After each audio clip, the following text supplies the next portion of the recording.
Hello everyone, welcome back to our YouTube channel Smart Preparation to Success. Today we are going to discuss Indian economy, that is NCERT Class 12th Introductory Macroeconomics. Okay. So today we are going to discuss the chapter 2, that is called National Income Accounting.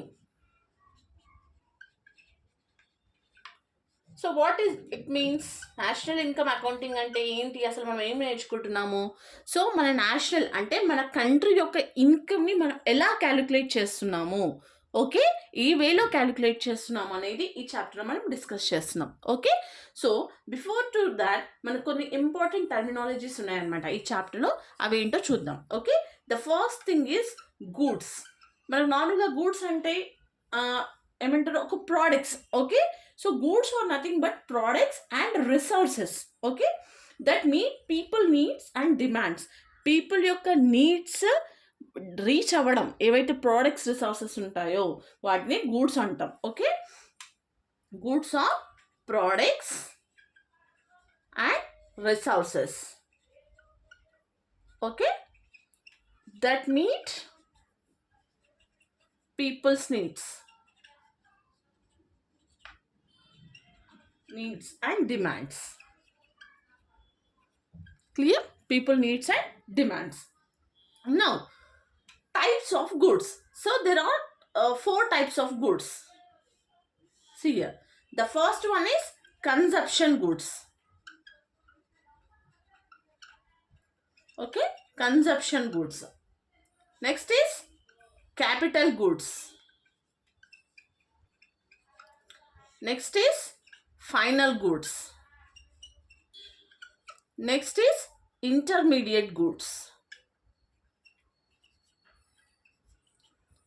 Okay, now see, so consumption goods are items that are utilized directly. So మనం డైరెక్ట్గా దాన్ని use చేసుకోవడం అనమాట. Okay, మన డిమాండ్స్కి తగ్గట్టు మనం దాన్ని use చేసుకునేదాన్ని కన్జంప్షన్ గూడ్స్ అంటారు. Okay, so these consumption goods are not use in the manufacturing of other goods. అంటే ఈ కన్జంప్షన్ గూడ్స్ ఏవైతే ఉన్నాయో ఇంకొక గూడ్ మ్యానుఫ్యాక్చరింగ్లో యూజ్ చేయొద్దు అనమాట. Okay, that is called consumption goods. Clear? Next is capital goods. So these capital goods are used by one business to assist another in the production of consumer goods.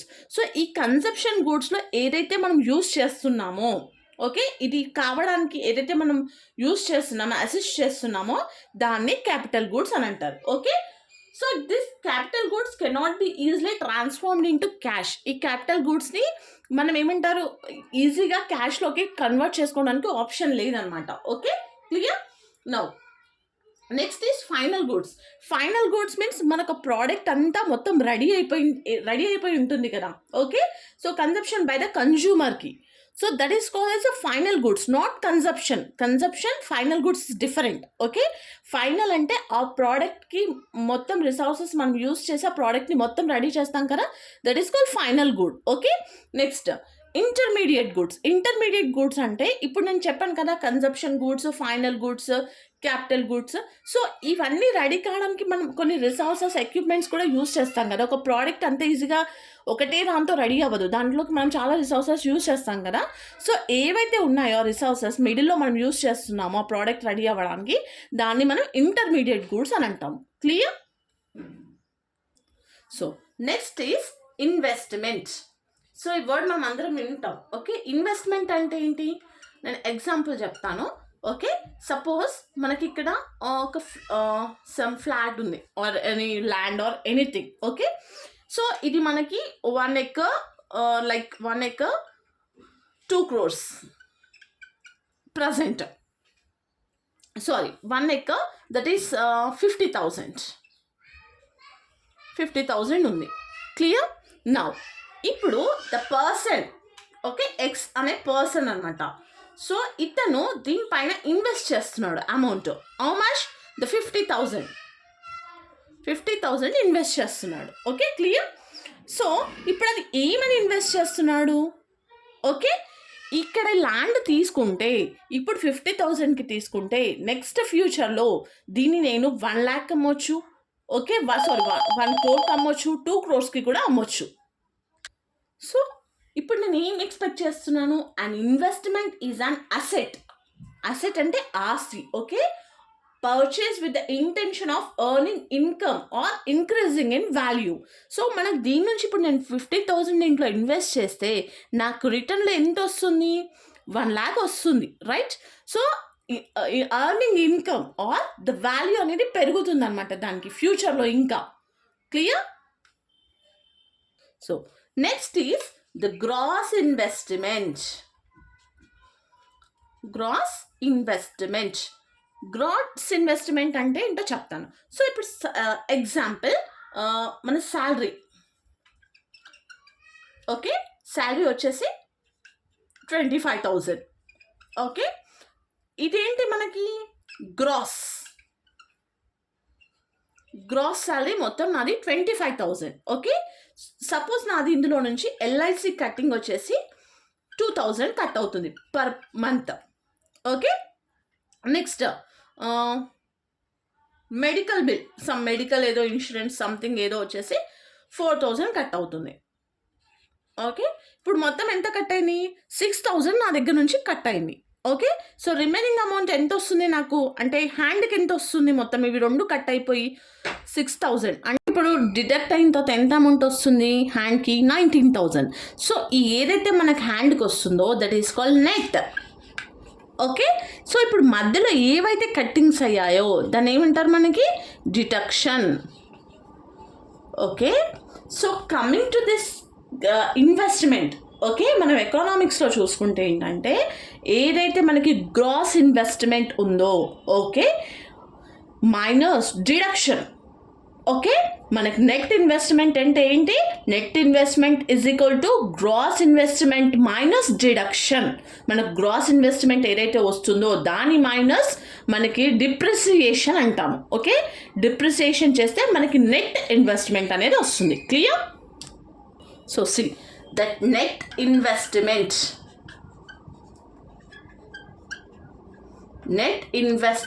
is equal to gross investment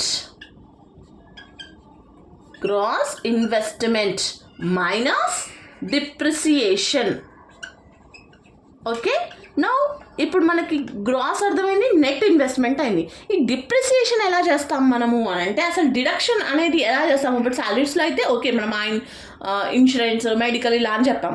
ఇక్కడ depreciation అంటున్నాం. Depreciation అంటే ఏంటి అంటే economic టర్మ్స్లో way of dividing the cost of tangible asset మన ఆస్తి అనుకుంటాం ఏదైతే ఉంటాయో దాని లైఫ్ ఎక్స్పెక్టెన్సీ టైం అనేది డిక్రీజ్ అయిపోతూ ఉంటుంది.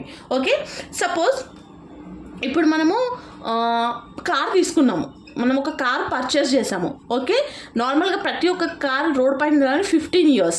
ఓకే, దాని లైఫ్ ఎక్స్పెక్టెన్సీ. సో ఇప్పుడు మనం ఒక లైక్ 10 lakhs పెట్టి మనం కొన్నాం కారు.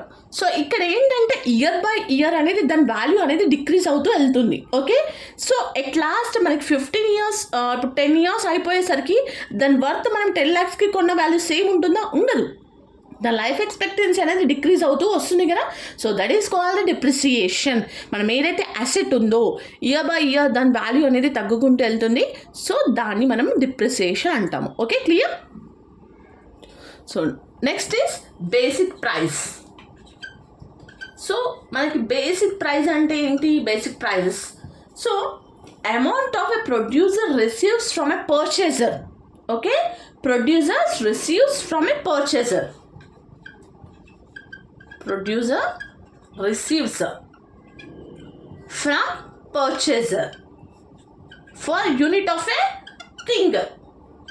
ఒక యూనిట్ ఆఫ్ థింగ్కి ప్రొడ్యూసర్కి రిసీవ్ అవుతుంది ఎవరి దగ్గర నుంచి, పర్చేసర్ దగ్గర నుంచి. Okay, so the service provided as a output. Okay, duty on that unit as a result of it's production or sale. Suppose ఇప్పుడు మనం ఒక ప్రోడక్ట్ని అమ్ముతున్నాము. సపోజ్ ఎగ్జాంపుల్ ఈ పెన్ ఉంది, ఈ పెన్ కాస్ట్ వచ్చేసి మనకి 10 rupees. ఓకే, సో ఇది producer receives from the purchaser. ఎవరైతే పర్చేస్ చేస్తున్నారో ఇది ఓకే అమౌంట్ మనకి ఇస్తారు కదా. So that is called the basic price అన్నమాట. Clear? So here the basic price equal to factor cost plus production taxes minus production subsidy. So ఇప్పుడు మనకి ఈ వాల్యూ ఉంది, ఇది 10 రూపీస్ అనుకుందాం. అసలు దానికి 10 రూపీస్ అని ఎలా ఫిక్స్ చేస్తాం మనము?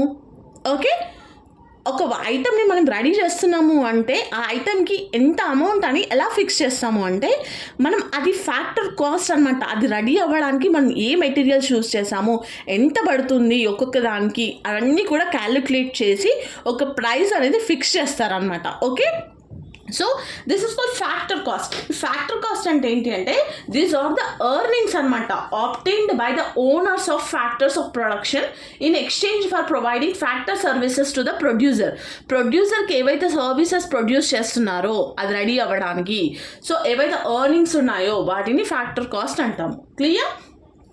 Now this is production taxes. మనకి ప్రొడక్షన్ చేస్తూ ఉంటాం కదా, వాటిపైన ట్యాక్సెస్ కూడా ఉంటాయి మనకి. ఓకే, సో ఆ ట్యాక్సెస్ మైనస్ ప్రొడక్షన్ సబ్సిడీ అంటే కొంచెం అమౌంట్ మైనస్ చేయడం అనమాట. Okay, that is called basic ప్రైస్ని క్యాలిక్యులేట్ చేయడం. సో నౌ మార్కెట్ ప్రైస్, మనకి ఇప్పుడు బేసిక్ ప్రైస్ చూసాం కదా, ఇప్పుడు మార్కెట్ ప్రైస్ అంటే ఏంటి? That is called basic price. ఇప్పుడు మనకి ఏదైతే క్యాలిక్యులేట్ చేసామో basic price plus product tax minus product subsidy. ఇందాక మనకు production tax minus production subsidy చూసాము. ఓకే, ఇక్కడ మార్కెట్లోకి ఒక వస్తువు మనం అమ్ముతున్నాము అని ఒకటి వచ్చింది అంటే దాని బేసిక్ ప్రైస్ ఎంత ప్లస్ దాని ప్రోడక్ట్ యొక్క ట్యాక్స్ ఎంత మైనస్ ప్రోడక్ట్ యొక్క సబ్సిడీ. Okay, clear? ఇంతకుముందు బేసిక్ ప్రైస్లో మనం క్యాలిక్యులేట్ చేసింది production taxes, okay, production subsidy. కానీ మార్కెట్ ప్రైస్లో క్యాలిక్యులేట్ చేసేది product tax and the product subsidy. Clear? So next is stock అంటే ఏంటి? మనకి stock variable is a variable that is measured at certain point of time. Stock అనేది measured at certain point of time. ఏదైతే మనం ఒక certain point of టైంకి measure చేస్తామో దాన్ని స్టాక్ అని అంటాము. ఓకే, నౌ ఎగ్జాంపుల్స్ ఏంటి మనకి? Wealth, capital. Okay, this are called stock. Clear? Next, flow variable means a flow is a quantity that is measured over specific time frame. This is called flow అనేది ఒక quantity, okay, that is measured over a specific time frame. ఒక specific time frame వరకు మనం దాన్ని measure చేయొచ్చు అనమాట. Okay, such as days కానీ weeks, months or years. Okay, ఇప్పుడు మనకు ఒక డే ఉంది 24 hours. సో ఆ 24 hours మనం ఏంటంటే ఒక టైం ఫ్రేమ్ వరకే మనం దాన్ని ఆ డే అని అంటాము. ఓకే, అది అయిపోయిన తర్వాత that is over. Clear? So next is CPI and WPI. What is CPI? It is called Consumer Price Index. Okay, Consumer Price Index. And next is Wholesale Price Index. So మనం నార్మల్గా వింటాం wholesale rate అనేసి. ఇప్పుడు మనము shop ఏమంటారు, ఇప్పుడు dresses ఉన్నాయనుకోండి, కొంతమంది ఇంట్లో అమ్మే వాళ్ళు ఉంటారు కదా, సో వాళ్ళు వెళ్ళి హోల్సేల్లో నుంచే కొనుక్కుంటారు. ఎందుకు కొనుక్కుంటారు హోల్సేల్లో నుంచి అంటే మనకి అక్కడ రేట్ అనేది ఏమంటారు, ప్రైస్ ఆఫ్ ద ప్రోడక్ట్ అని అంటూ రిటైలర్ లెవెల్కి వచ్చేంత వరకు ప్రోడక్ట్ ప్రైస్ చేంజ్ అవుతుంది. ఇప్పుడు హోల్సేల్లోకి వెళ్ళామనుకొని మనకి డైరెక్ట్ ప్రోడక్ట్ మార్కెట్లో అమ్మినంత అమ్మరు అనమాట.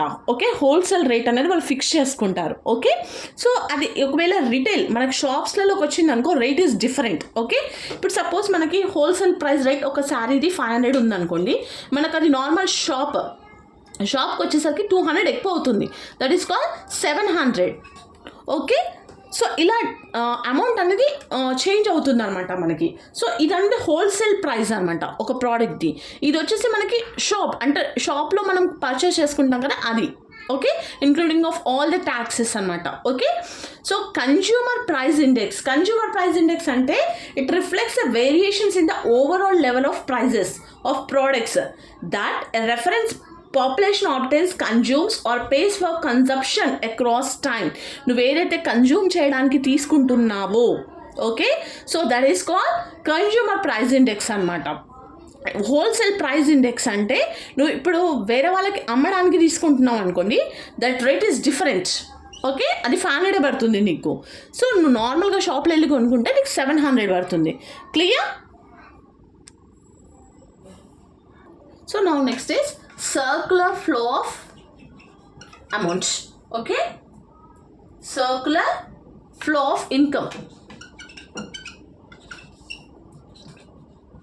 అంటే ఇప్పుడు సపోజ్ గవర్నమెంట్ ఉంది, మన గవర్నమెంట్కి రెవెన్యూ అండ్ ఎక్స్పెండిచర్ అనేది ఉంటుంది కదా. సో అసలు ఎలా సర్క్యులేట్ అవుతుంది? ఓకే, సో ఇప్పుడు ఎగ్జాంపుల్, ఇప్పుడు మనకు శాలరీ తీసుకుంటున్నాము, మనం ఏదో ట్యాక్స్ సంథింగ్ మనం గవర్నమెంట్కి పే చేస్తున్నాము. సో మళ్ళీ మనకి అది ఆల్మోస్ట్ అందరూ అలా ట్యాక్సెస్ పే చేసి మళ్ళీ మనకి ఎలా వస్తుంది? మళ్ళీ మనకి శాలరీ ఇలా వచ్చేస్తుందా? Clear? So example I'll tell you, that is firm అంటే ఏంటి మనకి? And organization. Okay, firms. Next is household. Okay, those who are working. Okay, suppose ఇప్పుడు ఫర్మ్ ఉంది కదా, ఈ households spending on firm, దీనిపైన స్పెండ్ చేస్తున్నారు amount. Okay, now the firm is giving goods and services ఇస్తుంది మనకి, goods and services. Clear?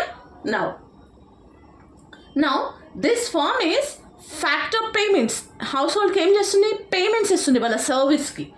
Okay, sorry, this household is giving services to firm, services ఇస్తుంది. So firm ఏం చేస్తుంది? హౌస్ హోల్డ్కి factor of payments ఇస్తుంది, salary. Okay, ఇంకా clear example చెప్తాను. ఎక్స్ పర్సన్ ఒక ల్యాండ్ పైన పండిస్తున్నాడు, పొలంలో పండిస్తున్నాడు. ఓకే, సో ఇక్కడ సర్వీస్ చేస్తున్నాడు. ఓకే, ఆయనకి సర్వీస్ తగ్గట్టు రిటర్న్స్ ఏమొస్తున్నాయి? అమౌంట్ వస్తుంది. అంటే పండించిన అమౌంట్ అంటే ఒక్కొక్కసారి వస్తుంది, రాదు. బట్ నేను ఎగ్జాంపుల్ చెప్తున్నాను. ఇక్కడ పండిస్తున్నాడు, దానికి తగ్గ ప్రొడక్షన్ ఏదైతే అయ్యిందో దాని తర్వాత ఇంకేమొస్తుంది? ప్రాఫిట్ ఆర్ ఏదో ఒకటి వస్తుంది మనకి. ఓకే, సో ఇక్కడ మళ్ళీ ఎక్స్ పర్సన్ అతని వస్తువులు కొనుక్కోవాలంటే మళ్ళీ షాప్కి వెళ్ళి కొనుక్కోవాలి. క్లియర్? సో అక్కడ అమౌంట్ని మళ్ళీ ఇంకొక దగ్గర గూడ్స్ని పర్చేస్ చేసుకుంటున్నాడు. సో ఇట్ ఈస్ రొటేటింగ్ అనమాట. ఓకే, సో మళ్ళీ ఇక్కడ ఏవైతే గూడ్స్ తీసుకుంటున్నారో అవి ఎక్కడి నుంచి వస్తాయి? మళ్ళీ ఫార్మర్ దగ్గర నుంచి వస్తాయి. మళ్ళీ ఫార్మర్ ఎక్కడ పండిస్తాడు వాటిని? మళ్ళీ అగ్రికల్చర్లోనే పండిస్తాడు. Okay, this is circular flow of income అనమాట. ఇన్కమ్ అనేది ఇలా రొటేట్ అవుతుంది. ఒకవేళ ఇన్ కేస్ ఇక్కడ స్టాప్ అయింది అనుకోండి, ఏమవుతుంది? అంత స్టాప్ అయిపోతుంది ఇక్కడ. Clear? So these are the basic terminology. Okay, we'll continue in the next video. So I hope మీ అందరికీ వీడియో హెల్ప్ అవుతుందని అనుకుంటున్నాను. For further more videos, please like, share and subscribe my channel. Thank you.